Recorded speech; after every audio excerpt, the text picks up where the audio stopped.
Good morning. Happy Friday. Today we're reading chapter 8. Chapter 8 is titled One Star to Another. Who was that guy? Said Jack. What does his map even mean? I don't know, said Annie, but let's see if it works. Jack took a deep breath. Yeah, we better hurry back. I think I'm running out of air. It feels harder to breathe. For me too, said Annie. Go slow and don't breathe too much, said Jack. He and Annie took a long, floating step toward the moon base. Jack held his breath as if they were underwater. By the time they had gotten to the white dome, he was about ready to burst. Annie pushed a button inside the huge door. It slid open. They hurried into the airlock. The door closed behind them and the door to the hallway opened up. Jack opened the visor of his helmet. He took a long, deep breath and let it out. Let's get out of these suits, said Annie. Good idea. Jack was dying to free his arms and legs. As they moved clumsily into the spacesuit room, Jack felt heavy again. He and Annie unlocked each other's helmets, gloves, and boots and pulled everything off. Then they stepped out of their bulky suits. Whoo, said Jack. He took off his glasses and rubbed his eyes. It was great to be free, even if he no longer felt as light as a feather. Hurry, Peanut's waiting, said Annie.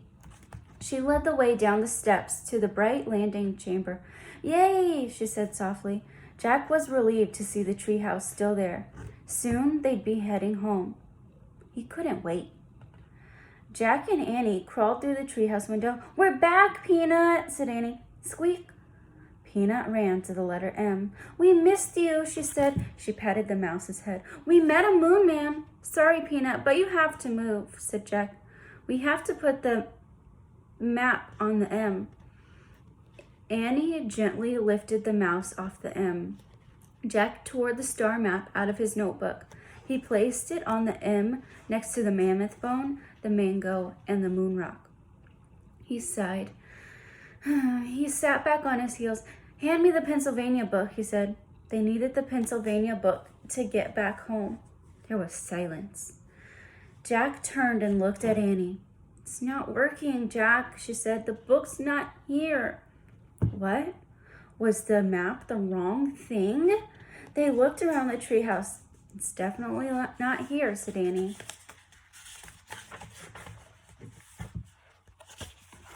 There's Jack and Annie looking at their M things. Oh no! Jack's heart sank. He picked up the star map and stared at it. Squeak! Squeak! Peanut jumped out of Annie's arms and scurried back to the letter M. I've got an idea, said Jack. He reached into his pack and took out a pencil. What are you doing? Said Annie. You know how you draw a constellation? Said Jack.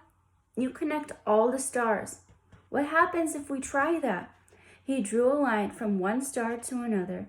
He kept drawing until all the stars were connected. Let me see, said Annie. Jack held out the paper so that they could both study it. It looks like a mouse, said Annie. Yeah, said Jack.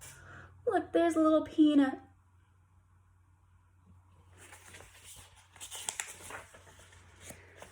Is there such thing as a mouse constellation, said Annie.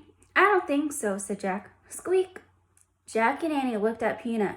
She was standing on the M. Oh, wow, Jack, Annie whispered.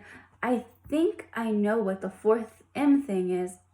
Jack grinned. Me too, he said. It's a mouse, they both said together. Squeak, squeak. Maybe the spell is moonstone, mango, mammoth bone, mouse, said Annie. Jack touched the M things in turn as he whispered, moonstone, mango, mammoth bone, mouse. Let's say it over and over and see what happens, said Annie. Together they chanted, moonstone, mango, mammoth bone, mouse. Moonstone, mango, mammoth bone, mouse.